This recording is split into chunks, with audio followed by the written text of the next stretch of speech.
এটার ক্ষেত্রে আমরা দেখতে পাচ্ছি উপরে cos 2x cos 2 থিটা আছে এবং নিচে cos x minus cos theta আছে। dx এর সাপেক্ষে এটাকে আমাদের ইন্টিগ্রেশন করা লাগবে। তার মানে থিটা রাশিটা এখানে কনস্ট্যান্ট, থিটাটা কিন্তু থিটার সাপেক্ষে ইন্টিগ্রেশন করছি না। আর cos 2x এর আমরা একটা ফর্মুলা জানি, সেটা হচ্ছে 1 প্লাস cos 2x হচ্ছে 2 cos স্কোয়ার x। তাহলে যেখানে cos 2x থাকবে সেখানে আমরা লিখতে পারবো 2 cos স্কোয়ার x মাইনাস 1। তাহলে cos 2x এর জায়গায় আমরা এখানে লিখতে পারবো ইন্টিগ্রেশন cos 2x এর জায়গায় লেখা যাবে 2 cos স্কোয়ার x মাইনাস 1। আবার cos 2 থিটা এখানে আছে, এখানেও লেখা যাবে 2 cos স্কোয়ার থিটা মাইনাস 1।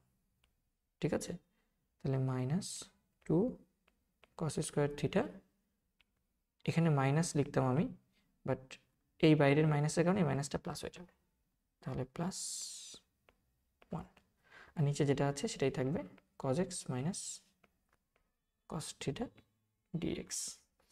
এখন আমরা উপরে দেখতে পাচ্ছি মাইনাস 1 প্লাস 1 কাটাকাটি যায়, থাকে 2 cos square x minus 2 cos square theta.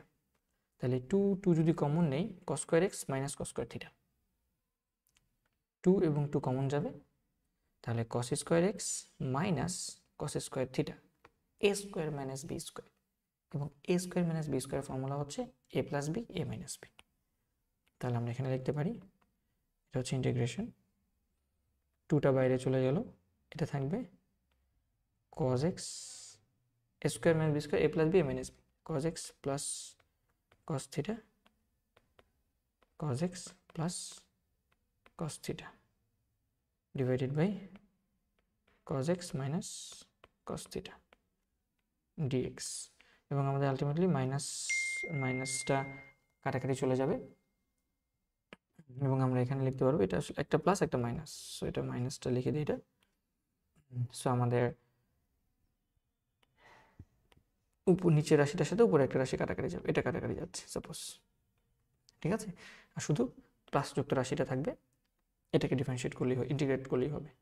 তাহলে আমরা এখানে লিখতে পারি 2 integration cos x plus cos theta dx। খেয়াল করে দেখো আমরা dx এর সাপেক্ষে করতেছি, cos থিটার সাপেক্ষে করতেছি না।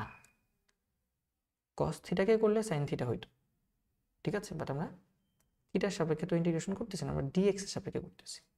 তাহলে এই cos x-টা হয়ে যাবে, এই cos x-টা হয়ে যাবে আমাদের sin x, ঠিক আছে।